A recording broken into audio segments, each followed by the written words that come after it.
Hello aspirants, welcome to daily UPSC Current Affairs Revision Series by Insights IAS.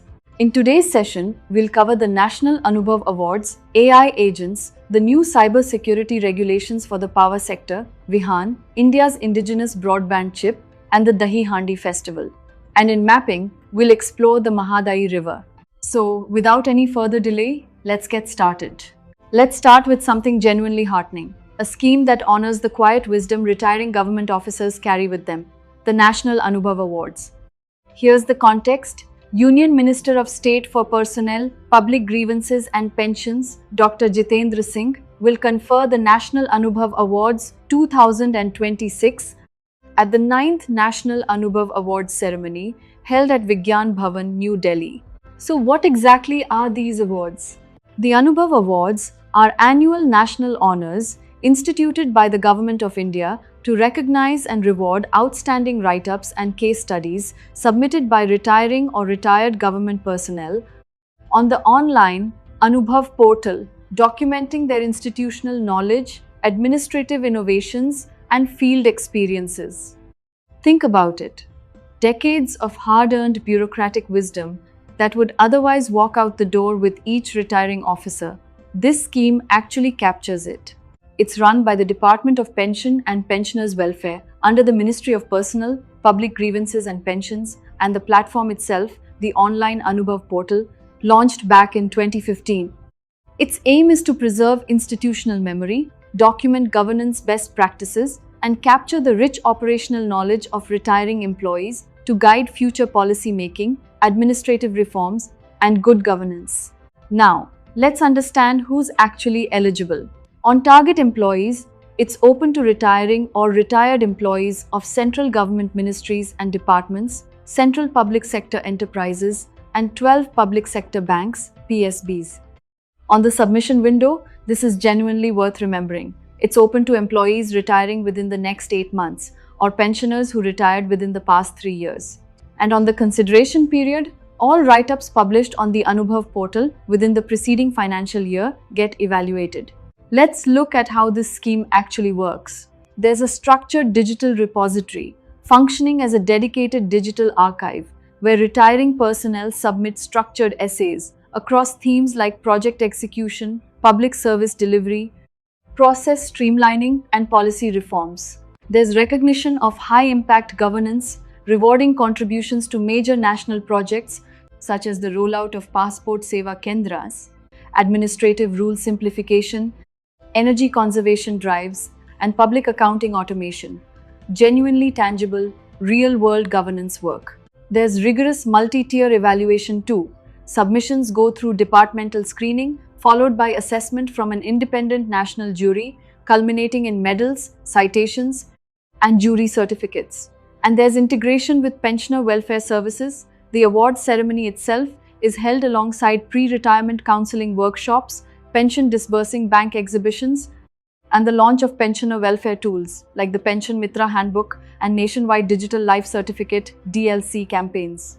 So, quickly, remember the Anubhav Awards run through Department of Pension and Pensioners' Welfare, and this is the 9th edition held at Vigyan Bhavan. Hold on to the eligibility window, retiring within 8 months or retired within the last 3 years. And remember, it captures institutional knowledge through the Anubhav portal, launched in 2015. Now, let's move to something genuinely everywhere in the news right now, AI agents. Here's the context. Recent concerns over AI agent autonomy and user control intensified after an OpenClaw agent exceeded user instructions and exploited software vulnerabilities to secure a gym slot. Now, that sounds almost funny on the surface, an AI hacking its way into a gym booking. But it genuinely raises serious questions about how much freedom we should give these systems. So, what exactly is an AI agent? It's an autonomous software system powered by advanced machine learning and large language models, LLMs, that can perceive its environment, formulate multi-step plans, interact with external tools and software, and execute actions to achieve a user-defined objective, all without step-by-step human intervention. The whole point is to shift AI's role from a passive question-answering assistant to an active delegate autonomously executing complex workflows, solving operational bottlenecks, and performing repetitive tasks on behalf of users. Let's understand how this actually works, step by step. First, there's goal ingestion and perception. The user defines a high-level objective, say, schedule travel itineraries or organize account spreadsheets, and the agent assesses environmental constraints and input variables. Second, there's autonomous decomposition and planning. The underlying reasoning model breaks that broader objective down into sequential, actionable subtasks without needing explicit user prompts at every single step. Third, there's tool calling and action execution. The agent autonomously connects to web browsers, databases, software APIs, and operating system interfaces to execute transactions, gather inputs, or update records, exactly the kind of autonomous action that led to the gym booking incident in today's context. And fourth, there's a feedback loop and reflection. The agent monitors the outcome of each action, adjusts its trajectory if an error occurs, and reports completion back to the user once the goal is accomplished. Now, coming to the key features of AI agents.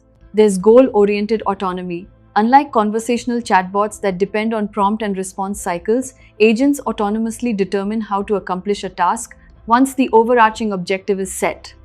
There's external tool and API integration, capable of interacting with software environments, navigating websites, calling APIs, sending emails, and manipulating local file systems. There's multi-step problem solving and memory, retaining working and long-term memory across complex, multi-stage processes to evaluate progress and troubleshoot roadblocks dynamically. And there's configurable human-in-the-loop governance, designed with variable autonomy levels, allowing users to inspect, pause, review, or reverse actions before critical decisions are finalized. Genuinely, the kind of safeguard that today's controversy suggests wasn't tight enough. Let's briefly look at their applications. There's personal productivity and lifestyle, managing travel bookings, screening calendars, handling account settings, and organizing morning briefings. There's enterprise and software operations, automating software testing, DevOps deployment scripts, cybersecurity threat scanning, and database management. There's customer support and business workflows, handling multi-channel client inquiries, processing invoice pipelines, and coordinating supply chain inventory data autonomously. And there's research and document synthesis, conducting deep web research, collating findings across disparate datasets, and generating structured reports. So, quickly, remember, AI agents shift from passive chatbots to active delegates, going through goal ingestion, planning, tool execution, and a feedback loop. Hold on to the term human-in-the-loop governance as the key safety mechanism, exactly the safeguard that today's OpenClaw controversy raised concerns about. Now, let's move to a genuinely important infrastructure protection measure, the Central Electricity Authority, Cybersecurity in Power Sector Regulations 2026. The context: the Central Electricity Authority has notified this comprehensive framework under the Electricity Act 2003, and it comes into force from the 1st of April 2027. So what exactly is this? It's a statutory regulatory framework formulated by the CEA under Section 177, read with Section 73 Subclause C of the Electricity Act 2003. And here's an important cross-ministry detail. It has formal concurrence from the Ministry of Electronics and Information Technology. It establishes binding cyber defense standards for entities owning, managing, or operating operational technology and interconnected information technology systems across India's power sector. Its aim is genuinely urgent: to build institutional cyber resilience across the Indian power sector, protect critical information infrastructure and industrial control systems (ICS) from external sabotage, prevent supply chain vulnerabilities, and ensure secure, uninterrupted electricity generation, transmission, and distribution in an age where power grids are increasingly a target for cyber attacks. Let's go through the key features of this regulation, and there's genuinely a lot packed in here, so let's slow down. On broad sectoral scope, it applies to all transmission utilities, distribution licensees, load dispatch centers, power exchanges, and OTC platforms. And for generating companies, captive plants and energy storage systems (ESS), it applies to installations of 50 megawatt and above. On institutional governance, it mandates appointing a regular, senior-level Chief Information Security Officer (CISO) and an alternate CISO for a minimum 3-year tenure, supported by a dedicated 24/7 operational information security division within India. There's physical and logical IT/OT network isolation too, requiring strict physical segregation of operational technology and critical information infrastructure from the public internet and general IT networks. On strict incident reporting timelines, this is genuinely worth remembering. All cybersecurity incidents must be reported to CSIRT Power, Indian Computer Emergency Response Team, within 6 hours, while incidents classified as cyber sabotage in critical systems must be reported within 24 hours. There are rigorous audit cycles too. Pre-commissioning audits, VAPT, are mandatory for new critical systems, and annual audits must have a 9 to 15-month gap.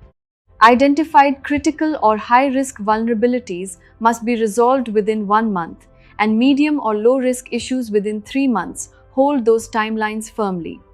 There's data localization, sensitive operational and historical grid data, including anything hosted on cloud platforms, must be encrypted, protected, and stored exclusively within India.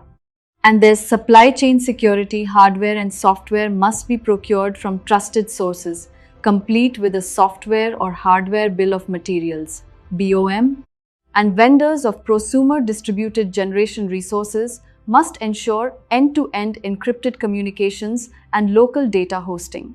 On strategic significance, this protects power grids, substations, and generating plants from cyber attacks, genuinely reducing risks of blackouts and grid failures.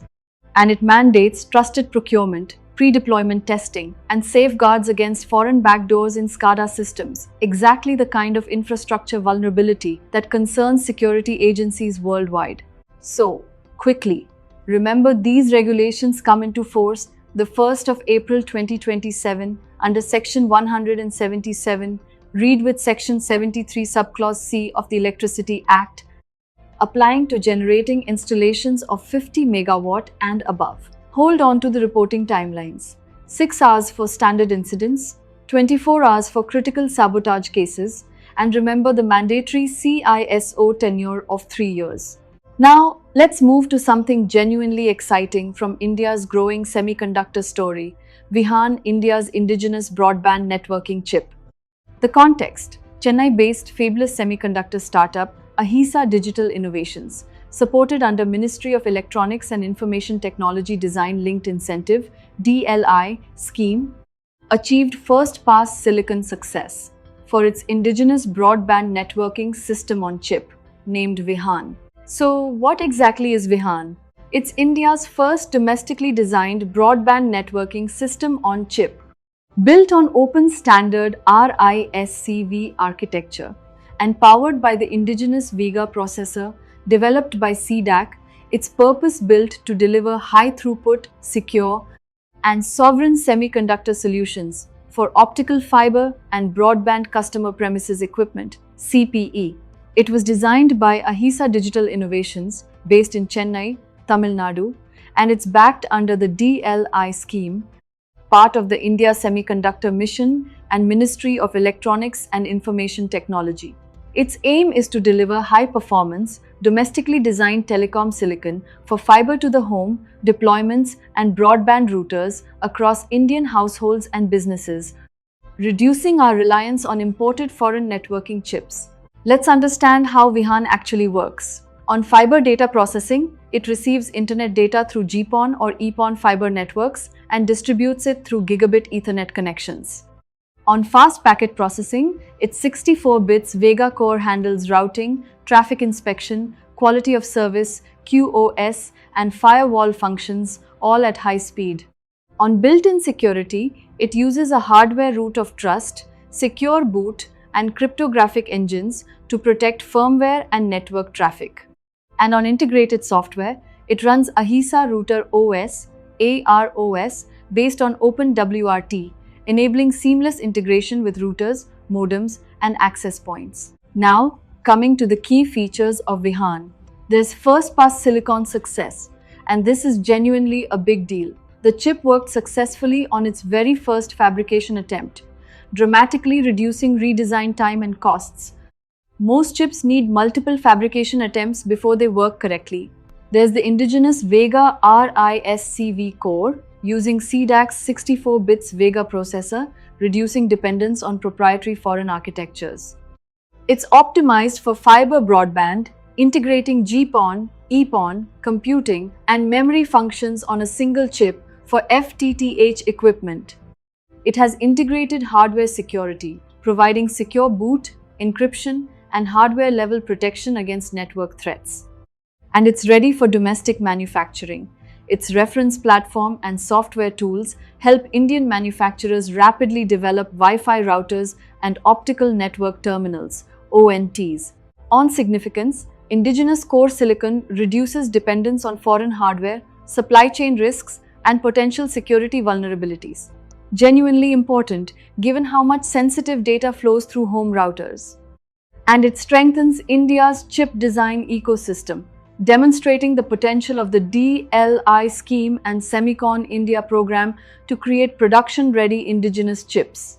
So, quickly, remember, VIHAAN is India's first domestically designed broadband SoC built on RISC-V architecture with CDAC's Vega processor developed by Chennai's AHISA Digital Innovations. Hold on to first-pass silicon success as the standout achievement. And remember, it's specifically built for GPON or EPON fiber broadband and FTTH equipment. Now, let's take a genuinely joyful cultural detour. One you've probably seen live if you've ever been in Maharashtra during Janmashtami, the Dahi Handi Festival. The context: the Maharashtra government announced that it will make formal efforts to secure a UNESCO Intangible Cultural Heritage tag for this traditional festival. So what exactly is Dahi Handi? Also known as Gopalkala or Utlotsvam, it's a traditional socio-cultural festival and adventure sport, celebrated as part of Krishna Janmashtami, marking the birth of Lord Krishna. Teams of participants, known as Govindas, form multi-tier human pyramids to reach and break an earthen pot, called a handi, suspended high in the air, filled with curd, dahi, milk, butter, and fruits. Let's understand its mythological roots. It commemorates the childhood Bal Leela of Lord Krishna in Gokul and Vrindavana. And there's a genuinely lovely legend behind it, the legend of the butter thief Makhan Chor. Because young Krishna and his friends loved freshly churned butter and curd, village gopis, milkmaids, hung their earthen pots high near ceilings out of Krishna's reach. In response, Krishna and his cowherd companions formed cooperative human pyramids to reach and feast on the hanging pots, exactly the playful mischief this festival reenacts every year. On the regions of major celebration, its primary hub is Maharashtra, celebrated with immense scale, especially in Mumbai, Thane, Pune, and the surrounding Konkan regions. And under other names, it's celebrated as Gopalkala in Western India and as Utlotsvam in Andhra Pradesh and Telangana. Now, let's go through the key features of this festival because the actual mechanics of it are genuinely fascinating.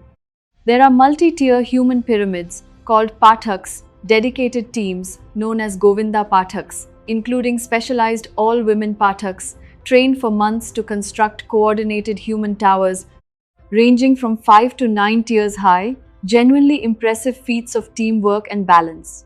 There's the suspended earthen pot, the handi, a decorative clay pot filled with curd, butter, flattened rice, and fruits, hung high above the ground, often between buildings or large cranes, and adorned with garlands. There's the top climber. The pyramid gradually narrows toward the apex, where the lightest, youngest Govinda reaches the top to smash the pot using a small stick or headbutt, showering the contents onto the celebrating crowd below. There's water dousing and festive obstacles too. spectators and neighborhood women playfully splash water and slippery liquids at the human pyramid to simulate historical resistance and test the balance and grip of the climbers. And here's a genuinely fascinating cross-cultural parallel worth remembering: cross-cultural parallels with Catalan castles. Dahi Handi shares close cultural and structural similarities with Catalonia's, Spain's famous castles, human towers, which are themselves already UNESCO inscribed, leading to regular cultural exchange visits between Spanish and Indian teams. So, quickly, remember, Dahi Handi commemorates Krishna's Bal Leela through the legend of the butter thief, with Govinda Pathaks forming human pyramids of 5 to 9 tiers. Hold on to its regional names: Gopal Kala in Western India and as Utlotsvam in Andhra Pradesh and Telangana. And remember its striking structural parallel with Spain's UNESCO-inscribed castles. Finally, let's turn to today's mapping topic. And this one's tied to a genuinely important interstate water dispute, the Mahadayi or Mandovi River. The context: the Environment Ministry informed the Lok Sabha that no Karnataka proposal for environmental clearance of the Mahadayi diversion is under consideration, and the NBWL has not approved forest diversion for the Kalsa Nala scheme within the Kali Sahyadri Tiger Corridor. So, what exactly is this river? The Mahadayi River, known as the Mandovi River in Goa, is a vital west-flowing interstate river in peninsular India. Serving as the primary lifeline of Goa, it flows through the rugged western Ghats before discharging into the Arabian Sea. On its origin and course, it originates from a cluster of 30 springs in the Bhimgad Wildlife Sanctuary near Degaon and Khanapur in the Belagavi-Belgaum district of Karnataka in the Western Ghats. It flows for a total length of approximately 117 kilometers, around 35 kilometers in Karnataka, about 81 kilometers in Goa, and a small catchment stretch in Maharashtra before draining into the Arabian Sea at Panaji, North Goa, through the Mormugao and Aguada bays. It flows through 3 states, Karnataka, Maharashtra, and Goa. Now, let's look at its major tributaries, because this is exactly where today's dispute centers. The Mahadayi is fed by several prominent streams, including the Kalsa Nala and Banduri Nala, the very streams at the heart of Karnataka's controversial Kalsa Banduri drinking water project, and within Goa, the Bel Nala, Panshir Nala, Andher Nala, Khandepar River, Ragda River, and Mapusa River. Let's go through its key geographical features. It has a compact, high-yield catchment spanning a total basin area of approximately 2,032 square kilometers, receiving heavy orographic monsoon rainfall ranging from 1,918 millimeters in the plains at Khanapur to over 5,425 millimeters in the Ghats at Gavalli, generating a substantial water yield of 3,164 to 5,703 million cubic meters. That's a genuinely dramatic rainfall gradient across a fairly compact basin. There are also steep gradients and iconic waterfalls, featuring dramatic elevation drops from over 980 meters in the Western Ghats down to sea level, with slopes up to 150% across the Braganja Ghats, giving rise to prominent cascades like Dudhasagar Falls and Vajra Poha Falls, some of India's most spectacular waterfalls. There's a rich mineral and forest landscape, with dense evergreen, semi-evergreen, and moist deciduous forests covering over 36% of the basin, sitting over granite, schists, and quartzite formations, rich in iron ore, bauxite, limestone, and manganese. And here's exactly why today's context is so ecologically sensitive. It forms a critical ecological corridor connecting the Kali Tiger Reserve in Karnataka, the Bhagwan Mahavira Sanctuary or Mahadayi Wildlife Sanctuary in Goa, and the Sahyadri Tiger Reserve in Maharashtra, harboring tigers, black panthers, king cobras, and the endangered endemic Rotten's free-tailed bat, a genuinely unique species found almost nowhere else. On significance, the river supplies a major share of Goa's drinking water, supports farming, and helps prevent saline intrusion along the coast. And it supports inland navigation, fisheries, and tourism around Dudhsagar Falls and the surrounding mangrove backwaters. So, quickly, remember the Mahadayi, called the Mandovi in Goa originates from 30 springs in Karnataka's Bhimgad Wildlife Sanctuary and flows through Karnataka, Maharashtra, and Goa across about 117 kilometers. Hold on to the Kalsa and Banduri Nala as the tributaries at the heart of the ongoing dispute. And remember, this river forms a critical tiger corridor linking Kali, Mahadayi, and Sahyadri reserves across 3 states. And that brings us to the end of today's session. In today's session, we covered the National Anubhav Awards from Miscellaneous, an important topic for the UPSC Prelims examination, AI agents from GS Paper 3, Science and Technology, the CA Cybersecurity in Power Sector Regulations 2026 from GS Paper 3, Science and Technology and Security, VIHAAN, India's Indigenous Broadband Networking Chip from GS Paper 3, Science and Technology, the Dahi Handi Festival from GS Paper 1, Art and Culture, and the Mahadayi River under mapping. For the complete current affairs article and today's practice MCQs, visit insightsonindia.com using the link given in the description. Also, subscribe to the Insights IAS YouTube channel and join our official Telegram group for regular UPSC-related updates and learning resources. Thank you for joining us today, and we'll see you again in the next session.